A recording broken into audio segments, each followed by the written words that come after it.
ଧରିକି ଏବେ କମ୍ପାନୀ ଭିତରକୁ ପଳେଇ ଆସିଲେ ଏବେ କାମ କରିବାକୁ କାମ କରିବା ଆଉ ଏବେ କମ୍ପାନୀ କାମ ସାରିକି ଏବେ ଯାଉଛି ଚାଉମିନ ନେଇ ଗୁଦାମ ଦେଇକି ପୁଣି ଆଉ ଦୁଇଟା ମଇଦା ଧରିକି ଆସିବା ଚାଲି ଗୁଦାମ ଏବେ ଗୁଦାମ ଆସି ପର୍ଯ୍ୟନ୍ତ ମାଲ ପକେଇବେ ଯିବା ମଇଦା ଧରିକି ଆଉ ପକେଇବା ଏଇଠି ଯିବା ଆଉ ମାଲ ଦେଇ ସାରିକି ତାପରେ ମଣିଷ ସବୁ ଯେଉଁଠି ମାଲ ଦେଇନି ସେ ବାବୁ କହିଲା ଯେ ଉପରେ ଟିକେ ବଡ଼ି ପଡ଼ିଛି ସାଇଜ୍ ସୁଇଜ୍ କରିଦେବୁ ଯାହା ତ ସାଇଜ୍ କରିବାକୁ ସାଇଜ୍ କରି ତାପରେ ଯିବା ଆଉ ବଡ଼ି ସବୁ ଛିଞ୍ଚତ୍ର ଏଇ ସବୁ ପଡ଼ିଛି ଏଇ ବଡ଼ି ଗୁଡ଼ା ଟିକେ ସାଇଜ୍ କରି ରଖିଦେବା ଯିବା ଆସିବା ପାଇଁ ବାଟ ନାହିଁ ସବୁ ଛିଞ୍ଚତ୍ର ଏଇ ପଡ଼ିଛି ଏଗୁଡ଼ା ଗୋଟେ ସାଇଜ୍ କରିଦେଇକି ଯିବା ଆଉ ଗୁଦାମ ଆସିଥିଲେ ତାଙ୍କୁ ମାଲ ଦେବାକୁ ସେ କହିଲେ ଟିକେ ସାଇଜ୍ କରିଦେବା ଆଉ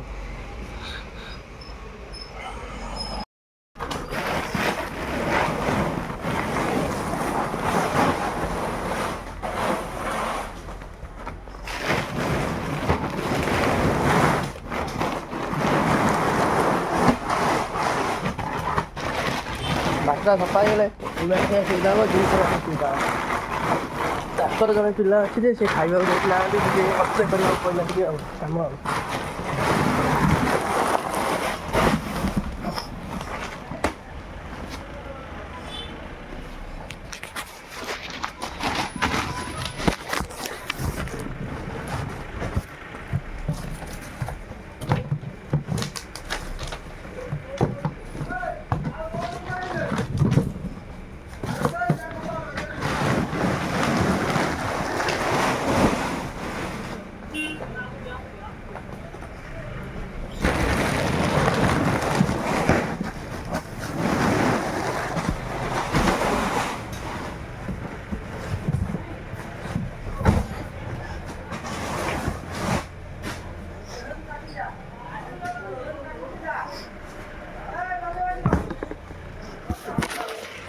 ଝୁଡ଼ା ତଳେ ପଡ଼ିଛି ତାକୁ ଉଠେଇ ଦେଇକି ଯିବା ମୁଁ ଦେଖିଲା ଦୟା ଲାଗୁଛି ମୋତେ ପଇସା ଥିଲା ମୋତେ ଦେଇଥାନ୍ତି ଖାଇବାକୁ ମୋର ତ ପଇସା ନାହିଁ କ'ଣ ଦେବି ଆଉ ଛାଡ଼ ପଳେଇବା ଏବେ ମଇଦା ନେଇ ସାରିକି ପଳେଇବା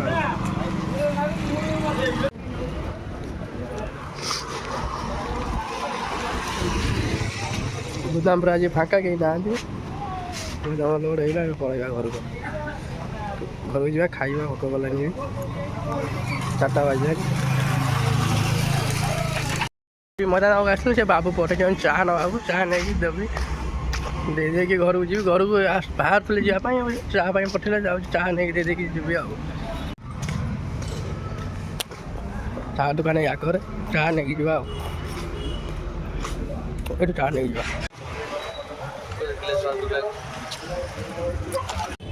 ଚାହା ଧୋଇଲି ଏବେ ଚାଲିଲି ଆଉ ଦେଇଦେବା ତାଙ୍କୁ ଦେଇକି ଯିବା 17 ବଜାର ପୁରା ଫାଙ୍କା 4ଟା 5ଟା ଟାଇମ୍ ତ ସେ ଆସିନାହାନ୍ତି ବୋଧେ ପୁରା ଫାଙ୍କା ଅଛି 17 ବଜାର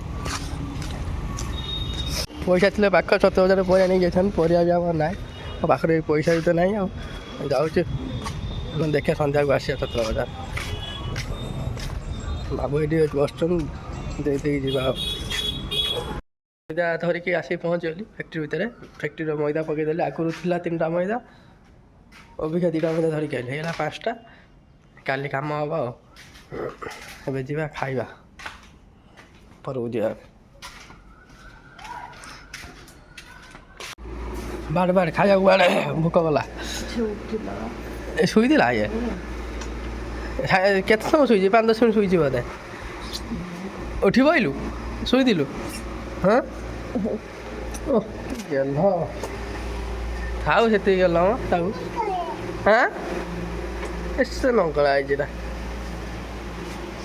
ନଙ୍କଳା ଏଣ୍ଡି ଜ୍ୱର ହେଇଛି ହଁ ତ ତାତିଛି ହଁ ତାତିଯିବା ଦେହ ତାହେଲେ ଜୋର ମେଡିସିନ ଆଣିବ ହଉ ଖୁଆଇଦବା ଦେବୁ ନେଇ ଆସିବୁ ଜ୍ୱର ମେଡ଼ିସିନ ଅଧିକା ହେଇଗଲେ ଦେହ ତାତିଯିବା ତ ଜ୍ୱର ହେଇଛି ହଉ ଖୁଆଇଦବା ଆଣିବ ମେଡିସିନ ଖୁଆଇଦବା ହଁ ମୋତେ ଦେଲୁ ଖାଇବାକୁ ଦେଲୁ ଭାତ ଆଣିଲୁ ଖାଇଦେବା ଭାତ ଅଣ୍ଡା ତରକାରୀ ଭାତ ଆସିଲା ଭାତ ଅଣ୍ଡା ତରକାରୀ ଛୁଆ ଚାଲିଛି ଆଉ ତୁ ଖାଇବୁ ଭାତ ହଁ ପୁଅ ଆସି ଖାଇବୁ ତୁ ଖାଇବୁ ନା ତୁ ଖା ନା ମୁଁ ଖାଇବା ଭାତ ମାମା ଦେଲା ଭାତ ଖାଇବାକୁ ଯା ଲୁଣ ଆଣିବୁ ଯା ମାମା ଲୁଣ ନେଇକି ଆସିବୁ ଯା କ'ଣ ଦେ ନା ହେଟା ନେଇ କ'ଣ କରିବୁ ତୁ ଯା ମାମା ଲୁଣ ଧରିକି ଆସିବୁ ଯା ମୋବାଇଲ ମାଗୁଛି ଯା ମୁଁ ଖାଇବି ଭାତ ଏ ଭାତ ଥୁଆ ହେଲା ଖାଇବି ଯା ମାମା ତୁ ଲୁଣ ନେଇକି ଆସିବୁ ଯା ନା ଲୋ ନା ଥାଉ ଯା ମାମା ଲୁଣ ଧରିକି ଆସିବୁ ଯା ନା ଖାଇବା ଲାଇଟ୍ ଦେ ଅନ୍ଧାର ହେଇଛି ସେ ଲାଇଟ୍ଟା ଦେ ଅନ୍ଧାର ହେଲାନି ଲାଇଟ୍ ଛାଡ଼ିବା ଦରକାର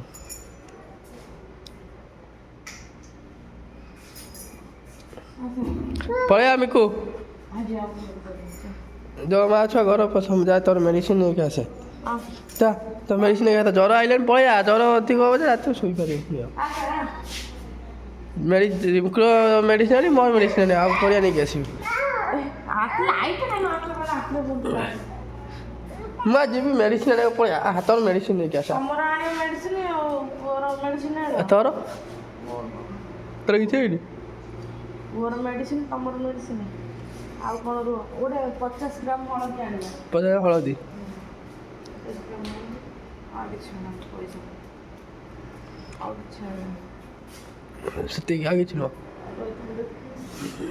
ଦେଖେ କ'ଣ ଅଛି କ'ଣ ନାହିଁ ଥରେ ଗଲା ଆଉ ଆସି ହବନି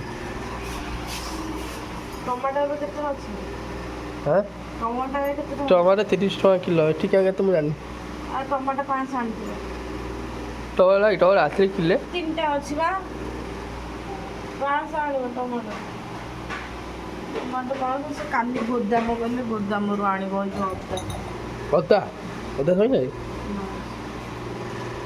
ଯାଏ ପୁଅର ମେଡ଼ିସିନ ନେଇକି ଆସେ ମୋତେ ଟିକେ ଥଣ୍ଡା ଆଉ ଜ୍ୱର ହେଇଯାଇଛି ତ ମେଡ଼ିସିନ ନେବାକୁ ଯାଇଛି ମେଡ଼ିସିନ ଷ୍ଟୋର ପାଖରେ ଅଛି ଏବେ ମେଡ଼ିସିନ ନେଇକି ଯିବି ଆଉ ପୁଅ ଏଲୋପାଥି ସେ ଖାଇବନି ସବୁ ଖାଇବ ମୋ ମେଡ଼ିସିନ ନେଇ ସାରିକି ତାପରେ ଯିବି ଆମ ପୁଅର ଧରିକି ଯିବି ଆଉ ନେଇଯିବା ମେଡ଼ିସିନ ଧରିକି ଯିବା ଆଉ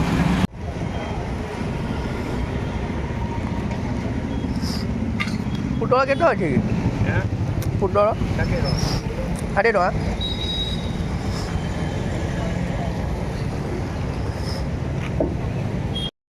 ପର୍ଯ୍ୟାପ୍ତ ନେଇଯାଉଛି ସେ ଚାଟ ଧରିକି ଯାଉଛି ଦେଖିବା କ'ଣ ହେଉଛି ସେ ପାଣି ଚାଟ ପାଇଁ କହିଥିଲା ମୁଁ ଚାଟ ନେଇକି ଯାଉଛି ତା ପାଇଁ ଚାଟ ପରିବା ସବୁ ହେଇଗଲା ଏବେ ରୁମକୁ ଯିବା ପରିବା ଧରିକି ଘରକୁ ଫେରୁଥିଲି ଭାଉଜ ଫୋନ୍ କଲେ ଯେ ଆମ ଝିଅ ପାଇଁ ଦୁଇଟା ପିଜା ଧରିକି ଆସିବ ଆଜି ତାଙ୍କ ପିଜା ନେବାକୁ ପିଜା ନେଇକି ତାପରେ ଯିବି ସିଧା ଘରକୁ ଆଉ ପିଜା ଏଠି ତିଆରି ହେଉଛି ପିଜା ସରିଲା ପରେ ସିଧା ଘରକୁ ଆଉ ପିଜା ଏଠି ଉପରେ ଥୁଆ ହେଇକି ପରିବା ପତ୍ର କିଣାକିଣି ସାରି ସିଧା ଆସିକି ଏବେ ଘରେ ଆସିକି ପହଞ୍ଚିଗଲି 380 10 ଟଙ୍କା ବଳିଛି ମାତ୍ର ଏପି ଆଣିନି ସକାଳୁ ଖାଇବା ପାଇଁ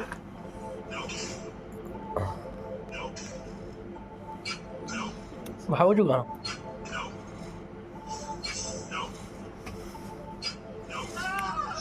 ସ୍ୱାମୀ ପୁରା ସନ୍ଦେହ ନା ଖାଇଦେଲି ପରିବା ପଇସା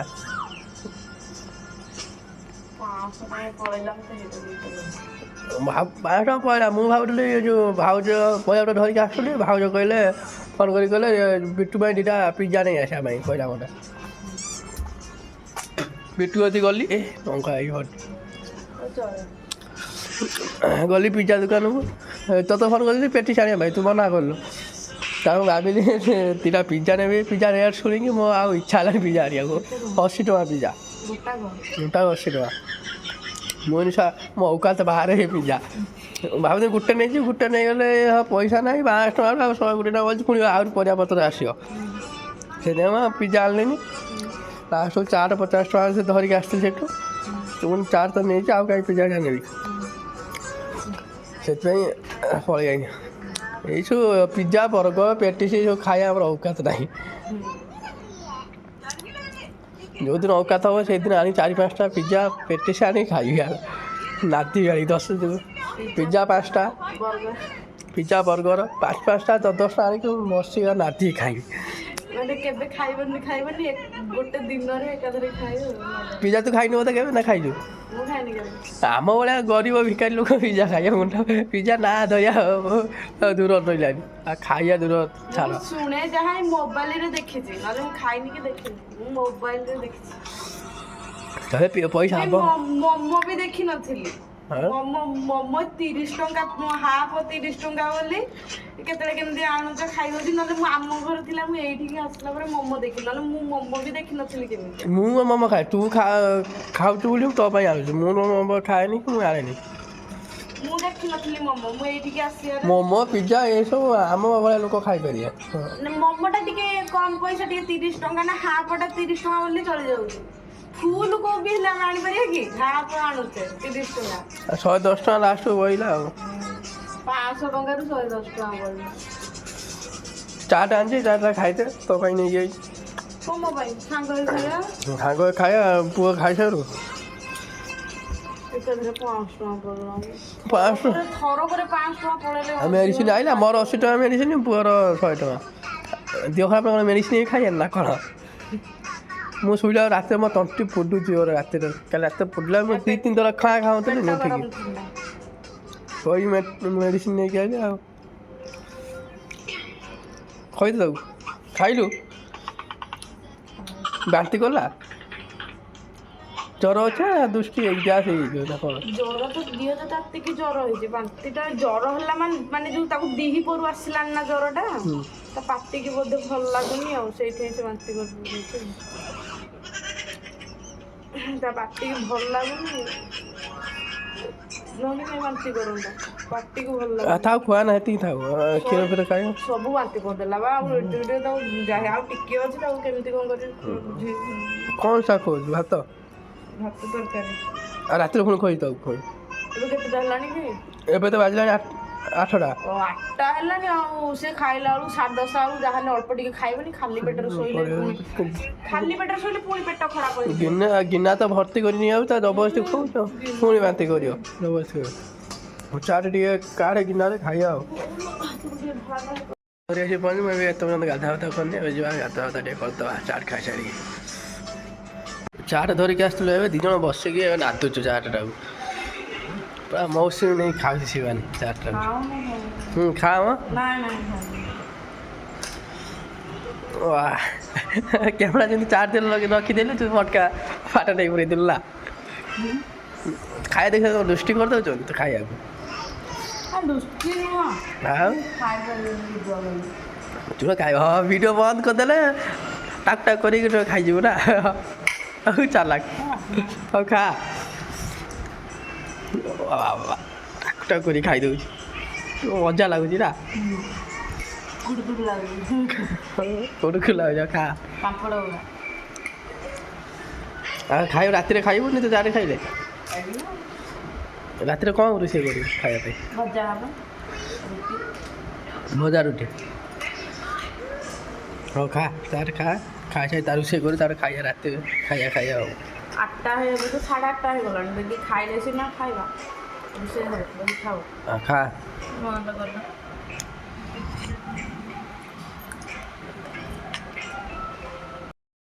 ବାହାର ଜାଗାରେ ରହିବ ମାନେ ଖଟି ମରିବ। ଠିକ୍ ଖାଇସାରିକି ଚାଟ ଖାଇସାରିକି ଯାଉଥିଲି ଗାଧୋଇବା ପାଇଁ, ମାଲିକ ଫୋନ୍ କରି କହୁଛି ଏଠି ଗ୍ରୋସରୀ ଦୋକାନ ଯାହା ଦେଇ ଆସିବୁ, 7-8ଟା ପିସ୍ ଦେଇ ଆସିବୁ। ମାଲ ତ ନାହିଁ, 7-8ଟା ପିସ୍ ଅଛି, ଯାହା ଦେଇ ଆସିବୁ। ତାକୁ ଆଜି ଦେବା ପାଇଁ। ରାତି 9ଟା ବାଜିଲାଣି, ଗାଧୁଆ କିଛି ନାହିଁ।